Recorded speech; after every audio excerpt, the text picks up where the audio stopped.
nating magtiyaga hanggang wakas, hanggang sa bumalik ang ating Panginoon kung tayo buhay pa. So, sa ngayong umaga, tayo po ay magpapatuloy sa ating serye sa Aklat ng Kolosas. At bago yon, tayo po ay yumuko at muling manalangin. Aming Ama, muli po kaming lumalapit sa banal na presensya mo, sa aming kalagitnaan, at patuloy ang aming paniniwala na kayo po ay aming kasama sa oras na ito, at kayo po ay nakamasid sa amin, at hinihiling po namin na alam po namin dahil sa aming karupukan, sa aming pagiging mahina, subject pa rin po kami na kami nagkakamali, nagkakasala.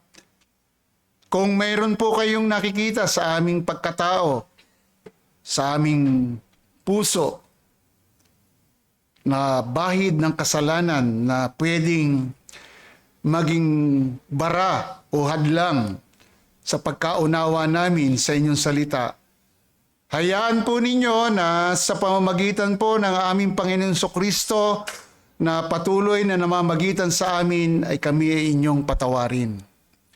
Hayaan po ninyo na maging kalugod-lugod kami sa oras na ito, especially sa aming pagtalakay ng inyong mga salita. Hayaan po ninyo ang patnubay ng banal na Espiritu ay patuloy na sumaamin, sapagkat alam po namin, maliban sa banal na Espiritu, hindi namin maintindihan ang aming tatalakayin kung wala po siyang patnubay. Ganon din po ang inyong lingkod na lubos na nagpapasalamat sa pagsusustain ninyo sa aking buhay, na lagi kong panalangin ay gamitin po ninyo akong kasangkapan sa nalalabing buhay ko dito sa mundo, na kayo po ang maluwalhati at ako'y makapag-ambag sa inyong sinimulan magmula nung kayo magpunta dito sa lupa. Simulan ang pagpapalawak ng inyong kaharian, na inyong lingkod ay patuloy na makapag-ambag kasama po ng aming mga kapatiran na nagtitiwala sa inyo. Ama, pangunahan niyo po kami. Ito po ang aming dalangin sa pangalan ni Jesus. Amen. Ayon po kay Oswald Jeffrey Smith, matagal na pong panahon nito, 1889 to 1986. Siya po ay isang prominent Canadian pastor, hymn writer, author, and passionate advocate for world missions. Ang binanggit po niya ay tungkol po sa preaching, pangangaral. Ganito po ang pagkasabi niya: ang mundo ay hindi nangangailangan ng mga sermon. Kailangan ito ng mensahe. Maaari kang pumunta sa seminary at matuto kung paano mangaral ng mga sermon. Ngunit, kailangan mong magtungo o pumunta sa Diyos para makakuha ng mga mensahe. Napakaganda po ng sinabi niya. Pinakamahalaga po ang mensahe na nagmula sa Diyos. At alam natin na ang Diyos ay hindi pupunta dito literally na magsasalita, Pastor Joey, ito yung sabihin mo. But complete na po ang Bible. Ang mensahe ay kailangang mula sa salita ng Diyos.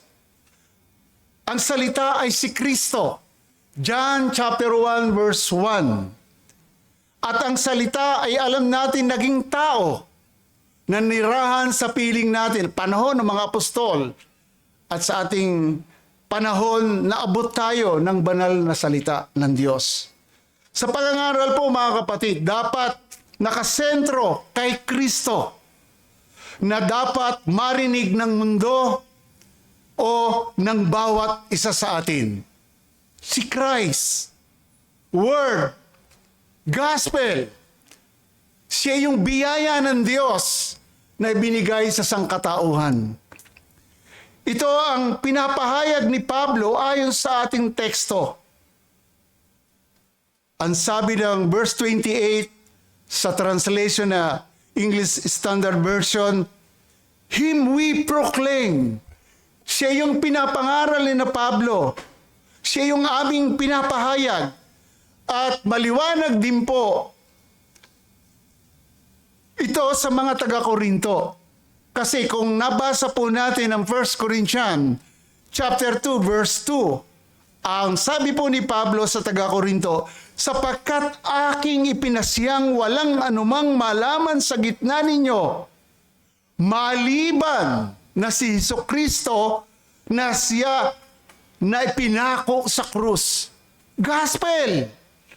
Yon ang pinapangaral ng mga apostol. Ito ang ebanghelyo na nararapat na mensahe para sa atin at sa buong mundo.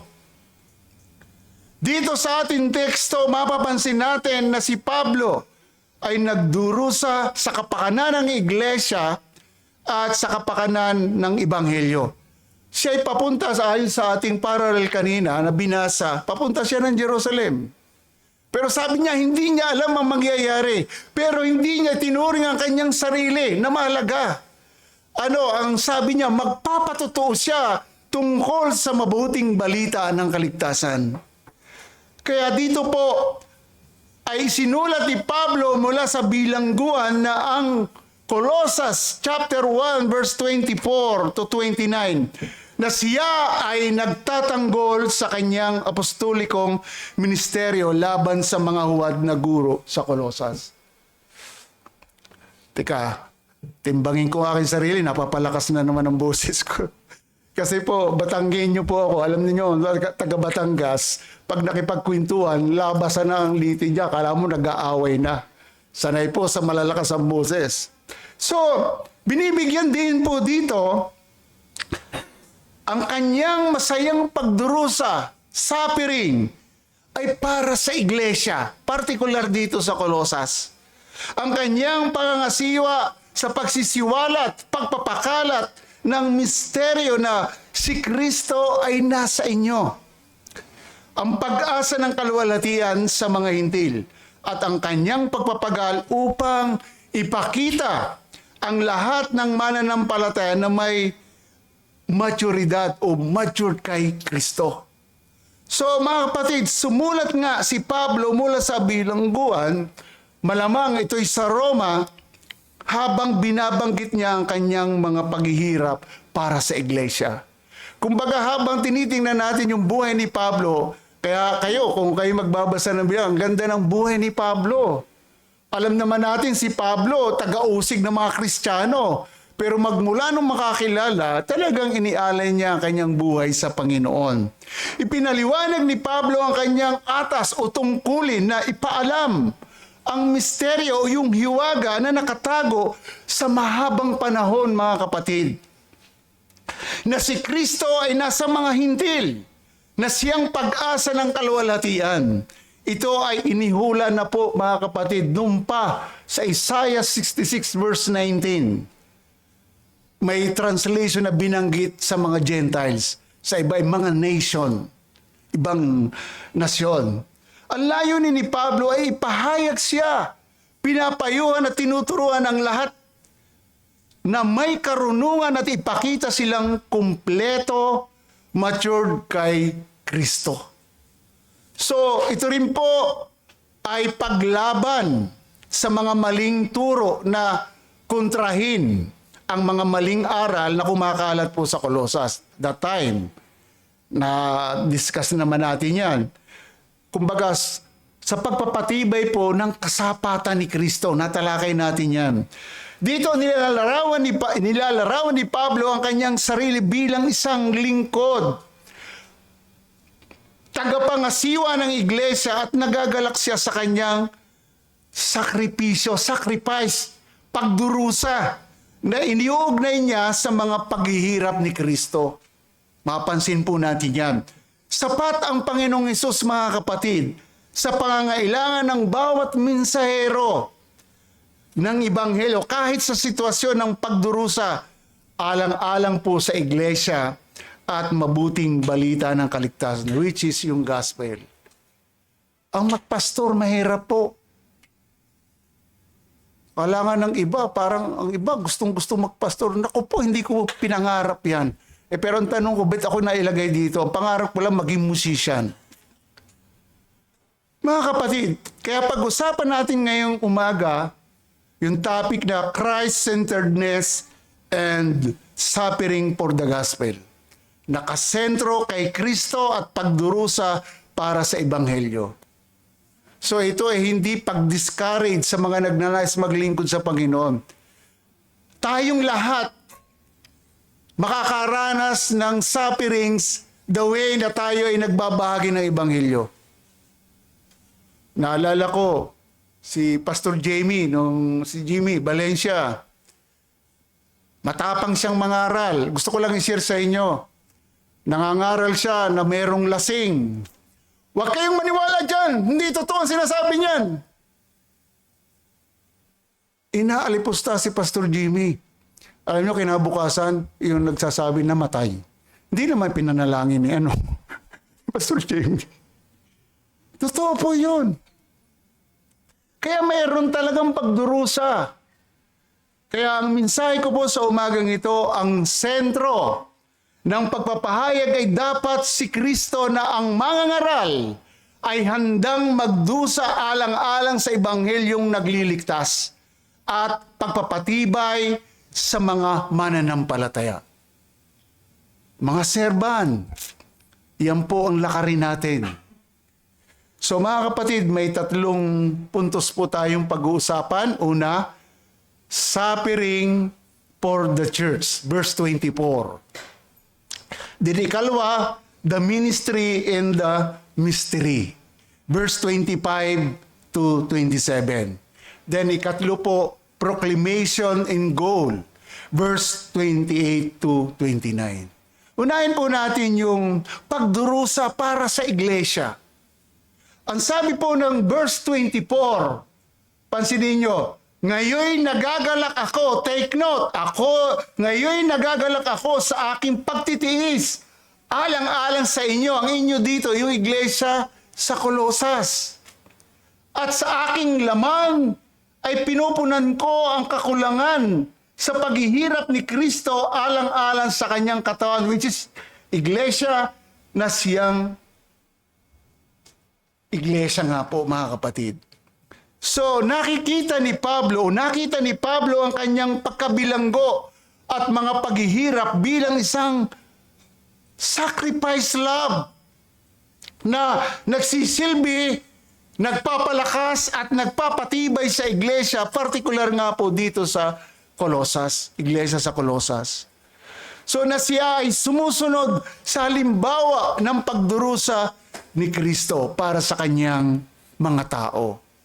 Kaya mga kapatid, kapag Christian ka, talagang susunod ka sa halimbawa na dinanas ni Kristo. Ang ministro o mga lingkod, serban, tulad ni Pablo, ay pinupunan ang kakulangan sa mga paghihirap ni Kristo. Ano ibig sabihin nitong kakulangan? Kinapos ba si Kristo? Kulang ba yung kanyang paghihirap? Hindi po.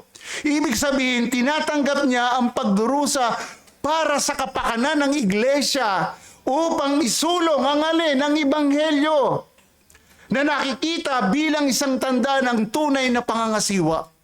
Yun po si Pablo. Kung babasahin nyo ang senaryo ng buhay ni Pablo, talagang grabe po siya. Mariing tinatanggihan na ang pagdurusa ni Pablo ay hindi nagdaragdag o additional sa ginawa ni Kristo, sa pagbabayad sala ni Kristo. Complete na po yun. Kaya nga po, sapat na si Kristo eh. Sa halip, maunawaan natin mga kapatid, na pinupunan ang kulang sa mga paghirap ni Kristo bilang pagpupuno sa kinakailangang pagpapalaganap ng Ebanghelyo. Hindi matatapos sa ating mga mananampalataya ang pagdadala ng Ebanghelyo ni Kristo. Nagpunta siya dito, nagdisipulo, 3 years na nagdisipulo ng mga alagad. Then, inatasan sila, Matthew 28. Humayo kayo. Gawin niyong alagad ko ang lahat ng bansa. Gospel bearer po sila. But mapalad tayo dahil inabot tayo. Imagine tayo mga niligtas ng Diyos na kaupo ngayon na pinapahatid ng Diyos na mayroon tayong tungkulin na pagpapalaganap ng Ebanghelyo. Kaya kailangan natin ipangaral si Kristo na nagsakripisyo ng kanyang buhay para sa katubusan ng mga makasalanan. Naisip ba natin na mayroon pa tayong kapamilya na hindi ligtas? Yan ang pasanin ko sa aking mga kapatid. Sa pamilya ko, ang naligtas lang ay yung tatay ko. Lagi ko kinukwento yung sabi ng tatay ko bago namatay. Ganito, etc. 6 kami magkakapatid. Yan ang pasanin ko. Pero inilalagay natin sa Panginoon, kayo, may mga mahal kayo sa buhay. Parang gusto ko nang maiyak na naman. Kaya tumawag o pumili ang Panginoong Hesus ng mga alagad upang sila magpatuloy ng pagpapalaganap ng Ebanghelyo. Gaya ng sinabi ko, gospel bearer po sila na tayo naabot sa ating kapanahunan. Na ang pagbabayad sala ni Kristo ay ganap na sapat, kumpleto, buo yan. Walang kulang, kaya sufficient nga po siya. Ibig sabihin, ang mga paghihirap ni Pablo ay hindi dapat idagdag sa nakapagliligtas na merito ng gawaing krus ni Kristo. Hindi po. Pero meron tayong tungkulin, mga kapatid.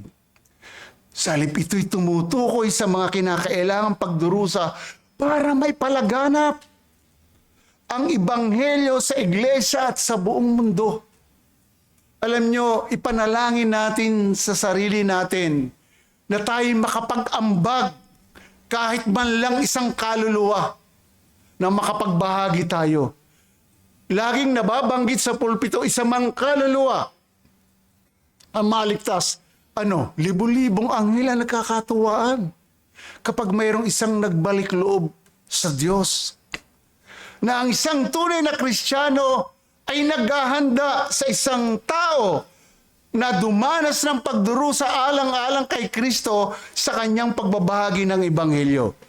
Lalo kapag tayo o ikaw, ako, nagnanais magbahagi ng Ebanghelyo sa ating mga kaibigan, sa ating mga kamag-anak. Binanggit ko kanina, especially sa mahal natin sa buhay. Sa ibang mga tao, dapat maghanda tayo sa pagdurusa alang-alang kay Kristo. Alam nyo, gusto kong i-share na si Brother Santi, na ngayon ay nasa Biskaya, siya po ay ginamit sa libo, hindi nakakalimutan ng mga taga-libo. Nagpagal po siya doon. Alam natin siya may kapansanan.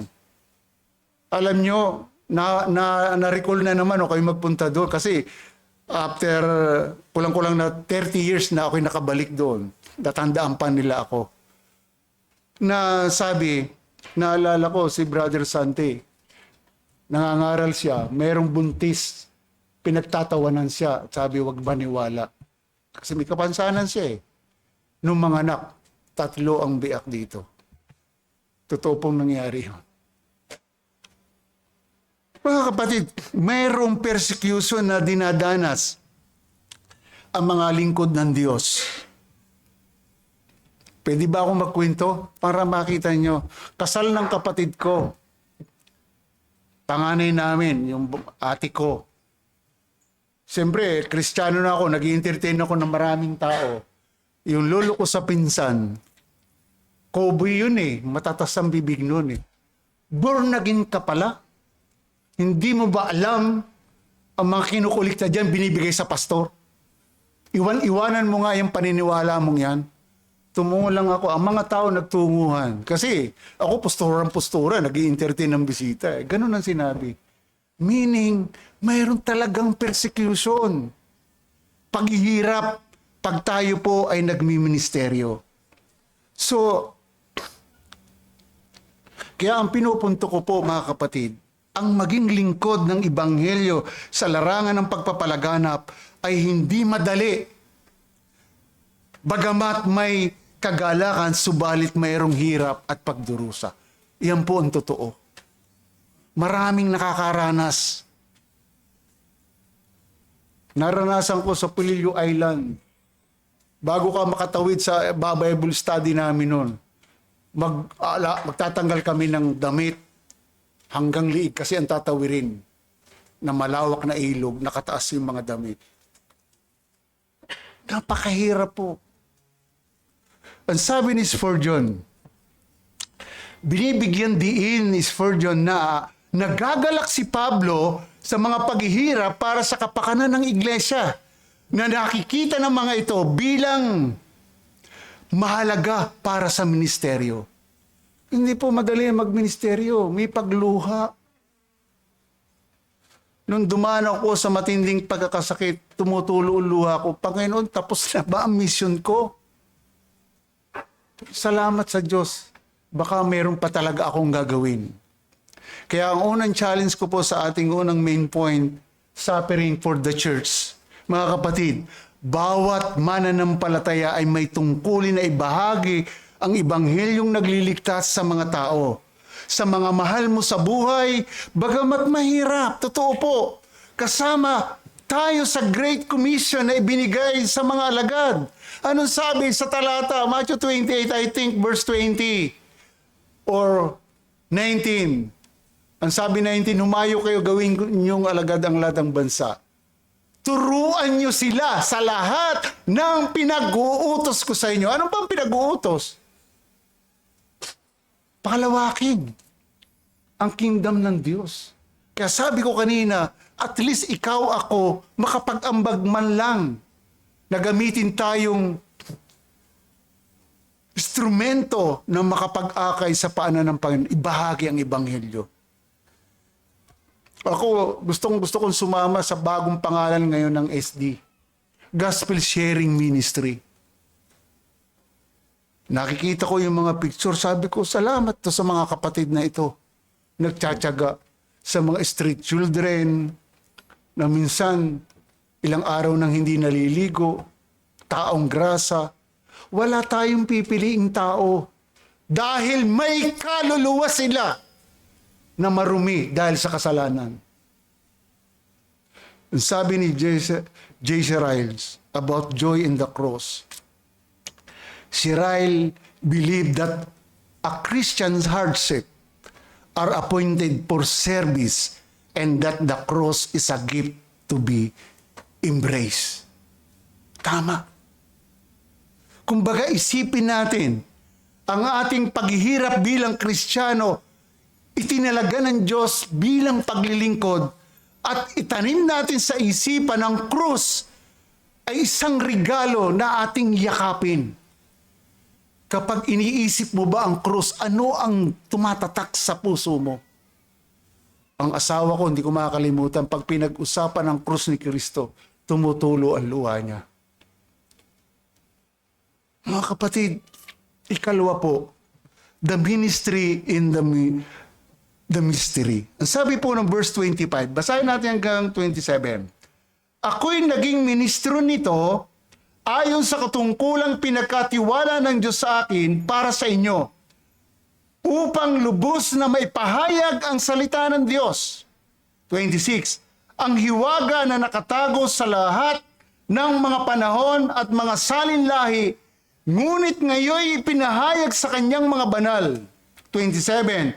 Sa kanila'y ninais ng Diyos na ipaalam kung gaano kalaki ang mga kayamanan ng kaluwalhatian ng hiwaga ito sa gitna ng mga hintil, na ito'y si Kristo na nasa inyo, na siyang pag-asa sa kaluwalhatian. Napakagandang talata. The ministry in the mystery. Ayon kay Pablo sa 25, ang ministeryo ay pinagkatiwala sa kanya ng Diyos upang ipahayag ang salita ng Diyos ng lubusan.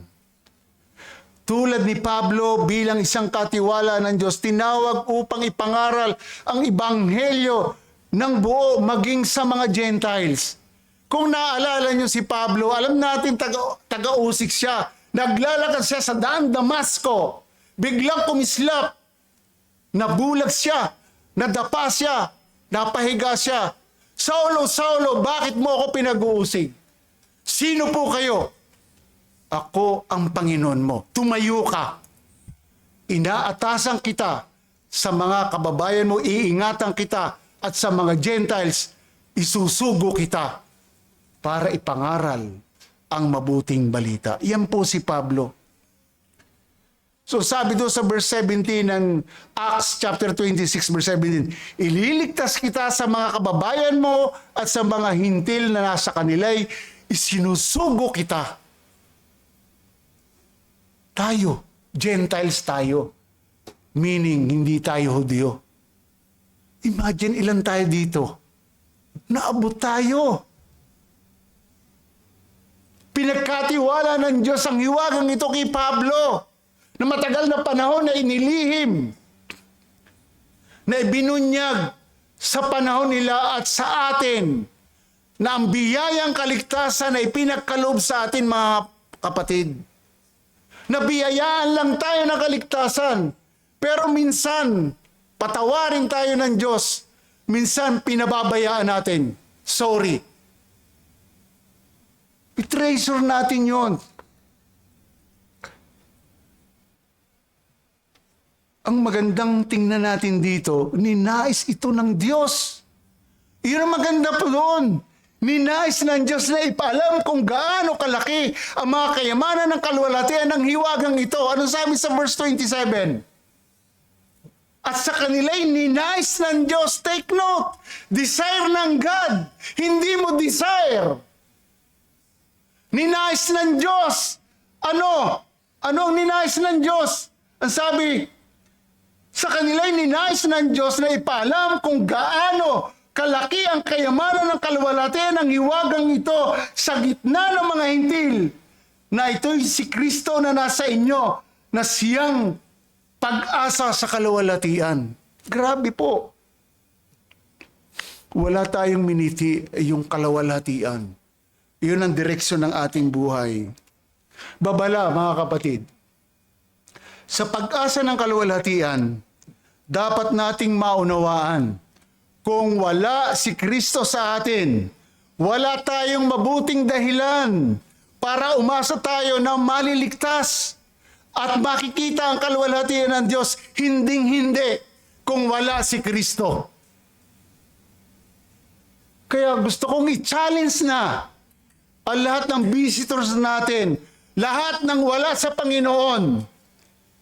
Mahalagang makilala mo si Kristo, ang ebanghelyo na si Kristo ay namatay at muling nabuhay. Hilingin mo ang kanyang awa. Yung mga wala pa sa Panginoong Hesukristo, pagkakilala sa Kanya, walang pagkakilala, walang relasyon. Tayo mga Gentiles, walang Diyos. Ephesians chapter 2, verse 11, pataas na talata. Hindi tayo kabilang sa pangako.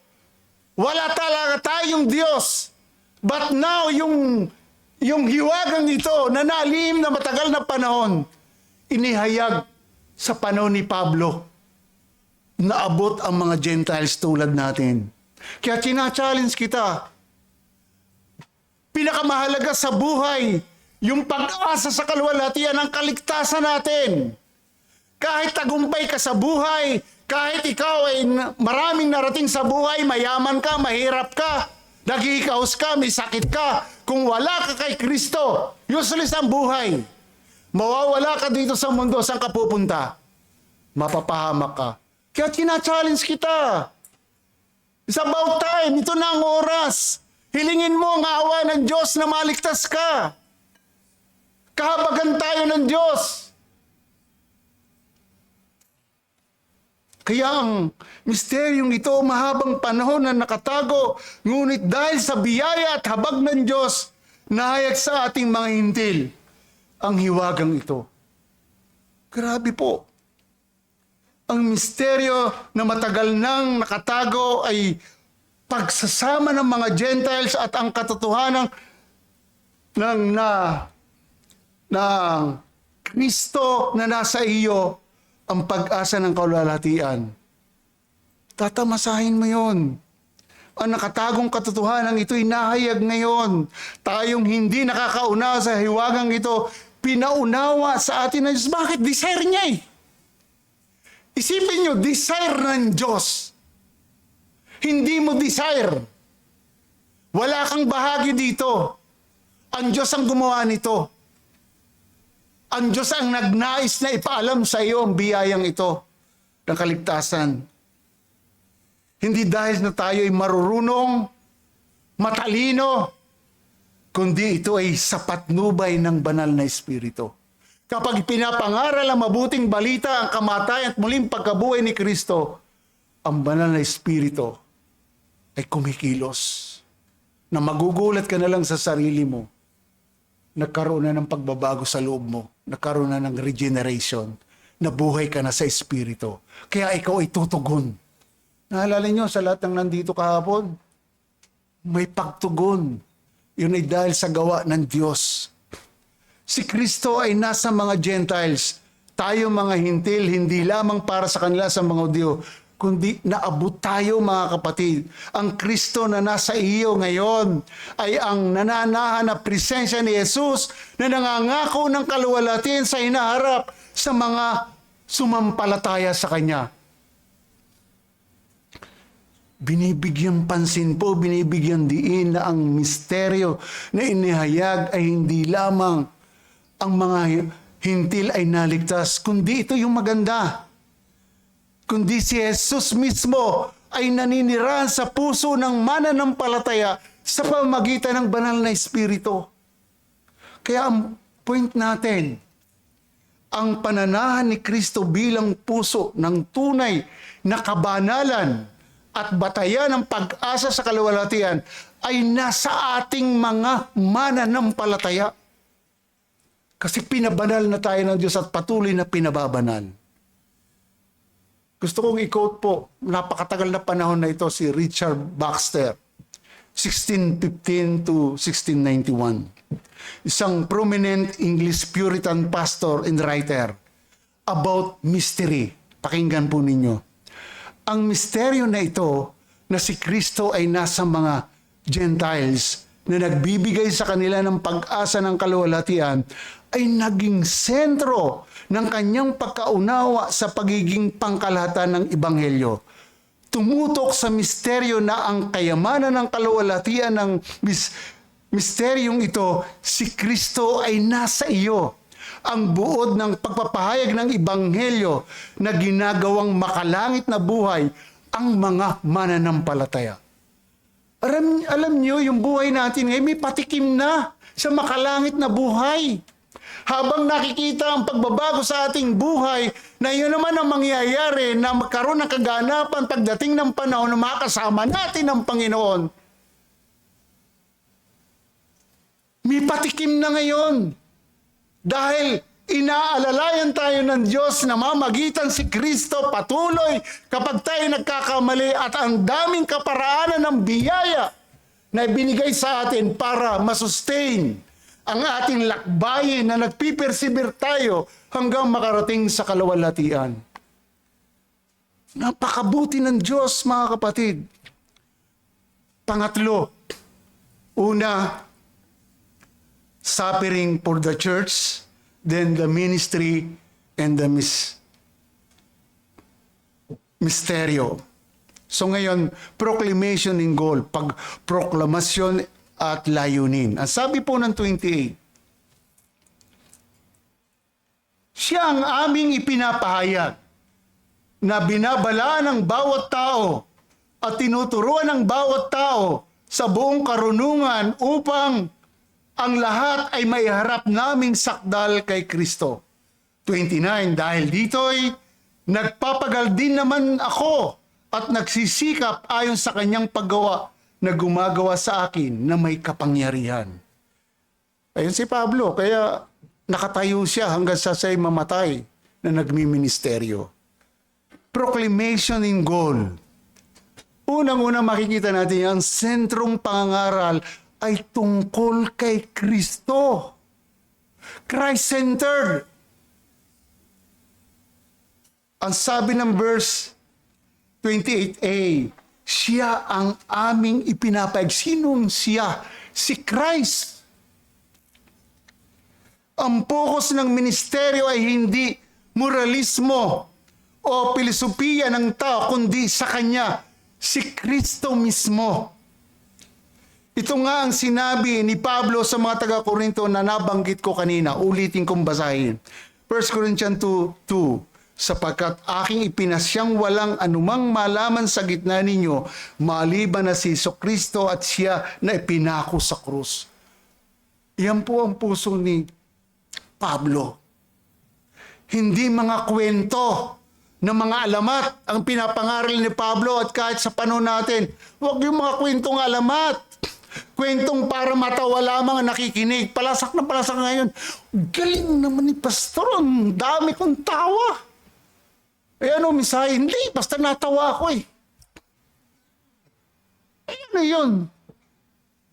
Samantalang ang sentro ng pagsamba ay pangangaral ng Ebanghelyo. Hindi mga karunungan ng tao, kundi ang Kristo. Ang Ebanghelyo, ang kamatayan at muling pagkabuhay ni Kristo mula sa mga patay. Yan ang substance ng gospel. Bakit ba namatay si Kristo? Bakit ba siya muling nabuhay? Sana makita natin yan. Namatay siya para sa katubusan ng mga makasalanan at nabuhay na maguli para bigyan tayo ng buhay na pag-asa sa muling pagkabuhay. Ito ang dapat laman ng mensahe ng Ebanghelyo upang maligtas sa mga makasalanan at magpatibay tungo sa kaganapan ng mga nakay Kristo. Anong sabi ni Pablo sa taga-Pilipos? Ang inyo lamang pamumuhay ay maging karapat-dapat sa Ebanghelyo na naninindigan sa pananampalataya. Ikalawa, kabilang dito ang pagbabala sa bawat tao. Ano ibig sabihin ni Pablo? Dito para sa mga taga-Kolosas, pagprotekta. Saan po protektahan? Sa mga pagkakamali. Kasi may mga maling aral na lumabas sa kanila eh. Ayon sa pagtuturo ni Pablo, nagbibigay siya ng babala sa mga maling aral. Habang kami, kasi dumating na medyo, maaga pa naman dumating yung aking isang anak. Nagkukwentuhan kami. Alam mo pa, nakikita ko ngayon parang nagsasala na ang Diyos eh. Maraming dinadala sa katotohanan at maraming naahayag kung ano ang talagang pagkatao ng isang nagsasabing Kristiyano. Sabi, totoo yan anak. Hanggang sa kami nakakatulog na kwentuhan kami sa mga... Kaya natutuwa na ako sa anak ko ngayon, bumalik ang kanyang pagiging aktibo. Hindi na maibig sabihin siya kumbaga parang nanlamig siya noon eh. Naapektuhan ng mga problema. Alam natin, batay sa ating pag-aaral, ang mga taga-Kolosas ay naharap sa mga maling aral. Kaya, sa bawat pangangaral ng mensahe ng salita ng Diyos, tayo ay naitutuwid. Di ba? Huwag naman sabihin, si Pastor, mukha ako'y pinapatamaan na. Sino kaya nagchismis sa kanya ng buhay ko? Hindi po. Kapag tinutuwid tayo ng salita ng Diyos, tanggapin natin. Bakit? Ang purpose ng Diyos, bakit tayo tinutuwid? Kasi ang plano ng Diyos, to be holy and blameless sa harapan niya. Yun ang purpose eh. Before the foundation of the world, yun ang layunin ng Diyos. Kaya sa Ephesians chapter 2, verse 10, kayo ang pinakamahusay na gawa ng Diyos kay Kristo, na inihanda ng Diyos noon pa na para sa inyong lakaran. Partikular ay ang kabanalan.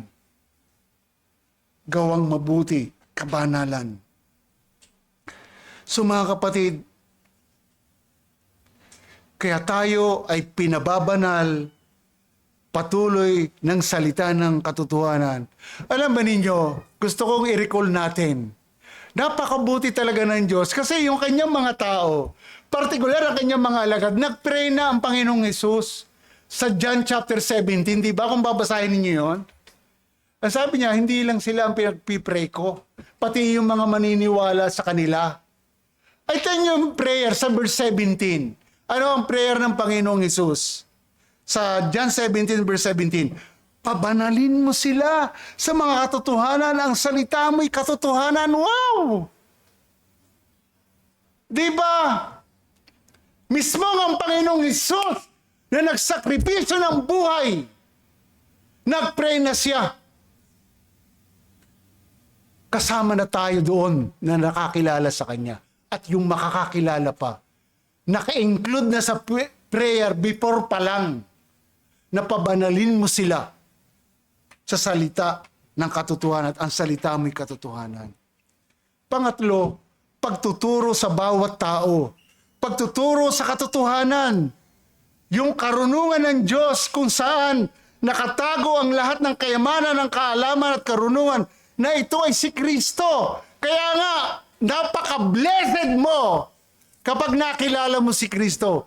Nasa iyo ang karunungan, kayamanan ng karunungan at kaalaman na hindi may bibigay ng mundo. Ang may bibigay lang ng mundo, secular study. Pwede kang maging inhinyero, pwede kang maging architect, pwede kang maging doktor. But the problem is yung spiritual. Kung hindi mo makikilala si Kristo, na tayo ay magkaroon ng kaalaman ng hiwaga ng Diyos na si Kristo. Balikan natin, tingnan natin, silipin natin yung Colossus chapter 2, verse 2 to 3. Malapit na tayo. Sabi po sa verse 2, upang maaliw sana ang kanilang mga puso sa kanilang pagkakaisa sa pag-ibig at magkaroon ng lahat ng mga kayamanan ng buong katiyakan ng pagkaunawa at magkaroon ng kaalaman ng hiwaga ng Diyos na sino? Si Kristo. 3. Na sa Kanya nakatago ang lahat ng mga kayamanan ng karunungan at kaalaman. Pinakamatalino ka na kapag nakilala mo si Kristo. Nasa iyo ang kayamanan ng karunungan at kaalaman. Kaya lahat ng nakakilala kay Kristo, i-treasure natin ito, pagyamanin natin. Hello! Huwag tayo magpatumpik-tumpik. Hindi natin alam kung kailan babalik ang Panginoon. Paano kung madatngang kang lupaypay ka? Lagi kang nakatingin sa tao. Lagi kang nakatingin sa kapaligiran. Pero dapat Christ-centered ang iyong paningin.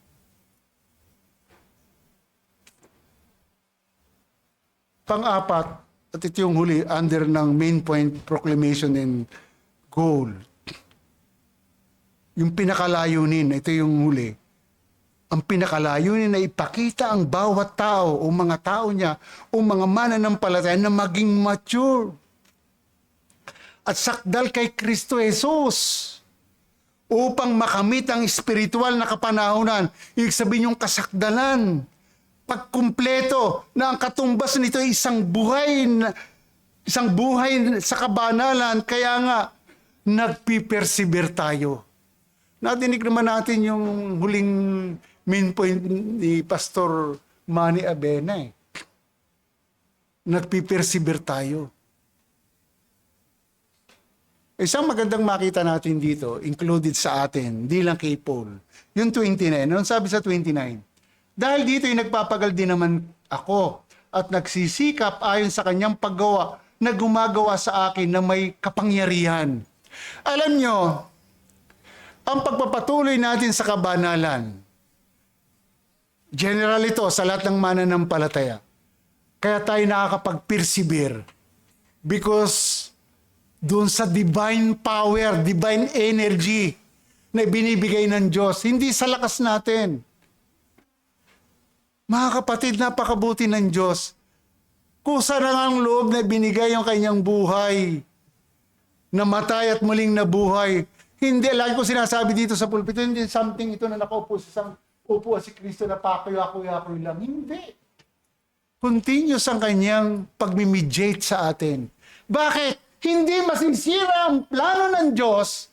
Sinabi ni Pablo sa taga Pilipos, chapter 1, verse 6, kinakanta namin yun nung araw. He who began a good works in you. Sino nakaka-recall nun? Magandang kanta yun. Tagaktak na ang pawis namin sa kasasayaw. Kinakanta yun. Tapos nagbibis gitar ako. Oops! Muntik na. Di pala ako pwedeng magagalaw dahil nahihilo. So, mga kapatid, grabe po ang gawa ng Diyos sa buhay natin. Hello, mga kapatid. Ako po'y namamanik sa inyo. Alam ko mahina tayo. Marupok tayo, nangihina tayo, napapagod tayo. Pero, please lang, kasama na ako doon. Pagbutihin natin lalo yung ating responsibilidad. Kasama ang Diyos na gumagawa. Merong divine energy na gumagalaw sa atin kasama ng ating responsibilidad. Tanungin ko kayo, ilan ang pagbagsak at panghihinaan yung dinanas? Hindi natin mabilang. Pero ang tanong, bakit kayo nakaupo pa rin dyan? Because of God. Yung energy na isinusustain sa atin. Minsan gusto na natin sumuko, tama? Oh, ayoko nung makita si brother. Pag nakikita ko, kumukulong dugo ko eh. Pero hindi po yun dapat ang attitude.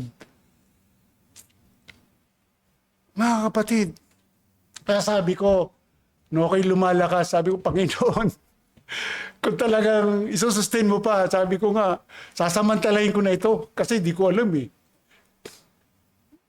Kayong mga bata pa kayo, kami kasama na sa last quarter. Sabihin last quarter, kumbaga sa kabuuan, merong half, merong 3/4, merong, kumbaga yung last na yun, 1/4 na lang.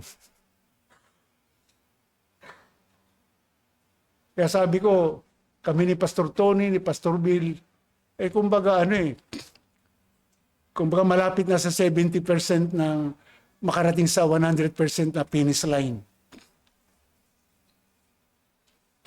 Mga kapatid, kina-challenge ko ang bawat isa.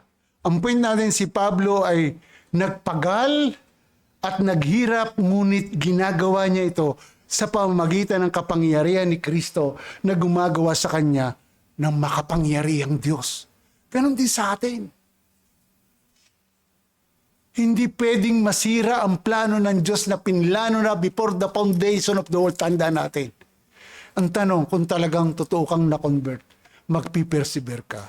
Kung hindi pa, hilingin mo ang awa ng Diyos. Laging may pagkakataon. Sa ating pagtatapos, mga kapatid, mga mangangaral ng salita ng Diyos, ito ay isang panawagan sa atin. Sa isang matindi, pagsasacrifice sa ministeryo na hindi tayo matatakot sa mga pagdurusa, kundi ginagamit ito upang ipangaral ng maluwalhating misteryo ni Kristo, nagsusumikap na ng may banal na lakas, divine power, divine strength upang dalhin ang mga mananampalataya sa ganap na kapanahonan kay Kristo. Kasi kami pong mga elder, malaki po ang pananagutan namin sa kaluluwa ng bawat isa. Kasi mananagot kami sa Diyos. Kaya yung tagubilin ni Pablo sa mga elders, I think Acts 26 verse 28, kung di ako nagkakamali, o 20. Ingatan ninyo kayong mga elders ang inyong sarili. Dahil inilagay kayo ng banal na espiritu para pangalagaan, pangisiwaan ang tinubos ng dugo ni Kristo. So mga kapatid, ito nga po ay isang panawagan, maging tapat na mga tagapangasiwa ng buong katotohanan ng Ebanghelyo, ipangaral ito sa mga makasalanan na nakatuon sa presensya ni Kristo na ganun din sa mga mananampalataya na nagsusumikap, magpalakasan tayo, magdala tayo ng pasanin sa isa't isa upang sama-sama tayong Itaguyod ang ating pananampalataya hanggang sa tayo makarating sa ganap na kabuuan kay Kristo sa kalwalhatian. So mga kapatid, tayong mga mananampalataya, magpakatatag tayo sa pananampalataya kay Kristo at sa kanyang presensya na lagi nating kasama sa bawat pagdurusa alang-alang sa iglesia at sa ebanghelyong nagliligtas. Kasama natin ang Diyos. Pangako yan sa Great Commission, di ba? Tandaan ninyo, kasama ninyo ako hanggang sa katapusan ng mundo. Wow! Kaya hindi ka nag-iisa, saan ka man pumunta. Kasama mo si Kristo sa Espiritu, nananaan sa atin sa Espiritu, ang Diyos. Kaya muli kong i-challenge sa ating mga visitor, hingin mo ang kanyang awa. Ang Panginoong Jesucristo ay nag-aanyaya. Lumapit tayo kay Kristo. Hingin ang kanyang habag at awa. Nakahabagan ka na ikaw ay maligtas, magsisi sa kasalanan, at magpatuloy na nakaugnay kay Kristo. This is the day of salvation. Katagpuin ka ng Diyos. So mga kapatid, gusto kong i-recall natin, una, nagsasuffer tayo para sa iglesia. Bawat isa, lalo na mga lingkod. Then nagmiministeryo tayo at ipagpasalamat natin dahil yung mystery, yung hiwag ay pinalam sa atin. Iproklama natin si Kristo sa layuning ang mga mananampalatay mapatibay, makumpleto pagdating ng panahon at maligtas din ang mga wala pa sa Panginoon. Panghuli po, gusto kong i-share ang sinabi ni Jonathan Edwards about striving with God's energy. Kasi yun ang binanggit sa 29. Mahigpit na binibigyan din ni Jonathan Edwards, ang pahayag ni Paul tungkol sa pakikibaka sa buong lakas niya na makapangyarihang gumagawa sa loob niya. Madalas nilang pinagtatalunan na ang lahat ng espiritual na paggawa at kabutihan sa nilalang ay sa huli ay resulta ng agarang kapangyarihan ng Diyos na kumikilos sa loob nila. Tama! Hindi dahil sa ating lakas. Yung kabutihan na nangyayari sa mga nilalang, sa mga iniligtas niya, yun ay garantiya, agarang resulta ng gawa ng Diyos. Pagpalain tayo ng Diyos, unto God all the glory. Tayo po'y manalangin.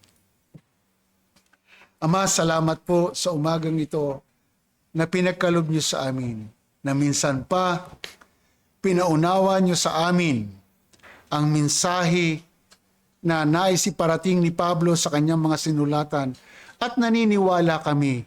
Ito'y inyong kalooban na ipinarating niyo sa bawat isa sa amin at sa mga taong wala pa sa inyo, na katukin po ninyo ang kanilang mga puso at kahabagan po ninyo na pag-isipan nila kahit sa kanilang pag-uwi, ako nga ba ay mayroong totoong relasyon sa aming Panginoong Jesucristo.